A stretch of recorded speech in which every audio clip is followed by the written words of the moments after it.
Hello everyone, my name is Dr. Anjana Tak.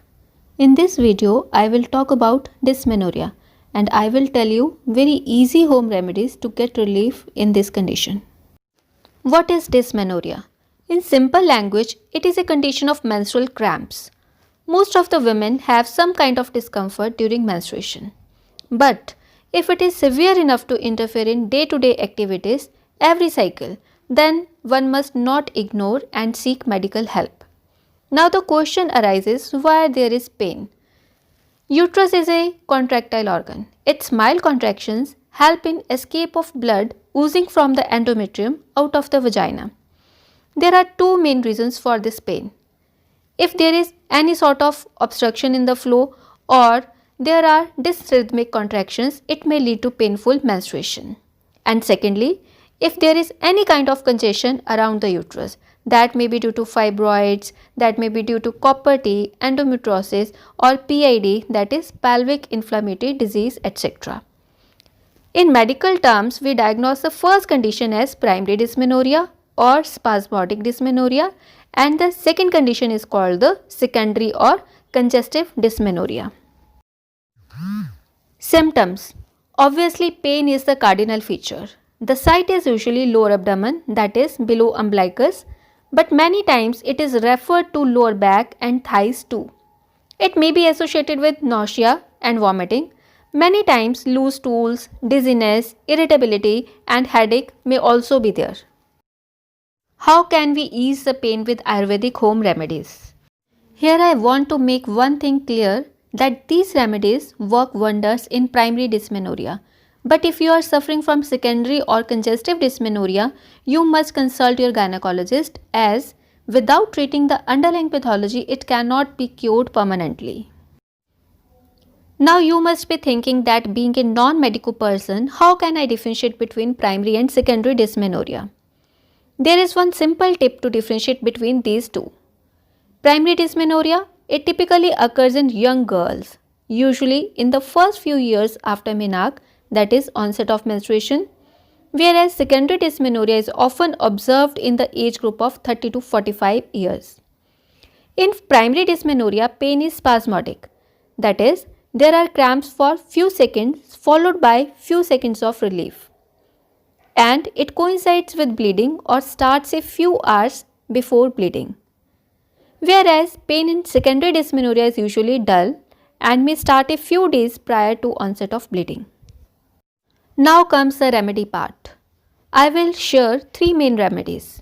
The first one is dry ginger powder. Take 1 tablespoon of dry ginger powder and heat it with 1 tablespoon of desi ghee in a small pan, just for 10 to 15 seconds.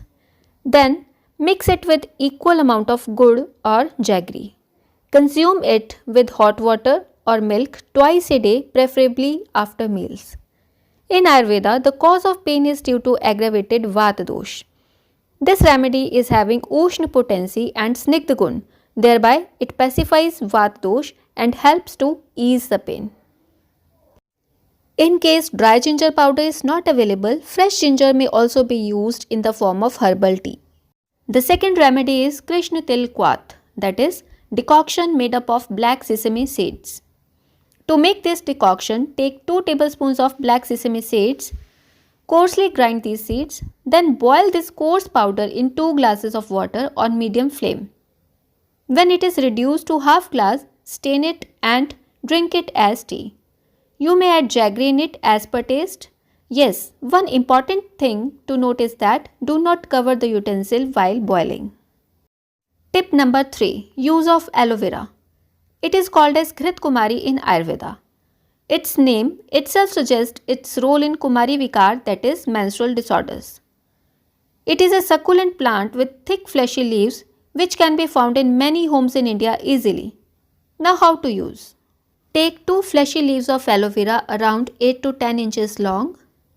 Remove the outer green cover called as rind carefully in such a way that the sap is intact. This sap along with the inner pulp is cut into small pieces. Here most important thing is to extract the sap, which is a thin yellowish oozing layer just below the green outer covering. This remedy will not work if sap is not taken and only pulp is used, as the most important active principles anthraquinones like barbiturates and aloin are present only in the sap.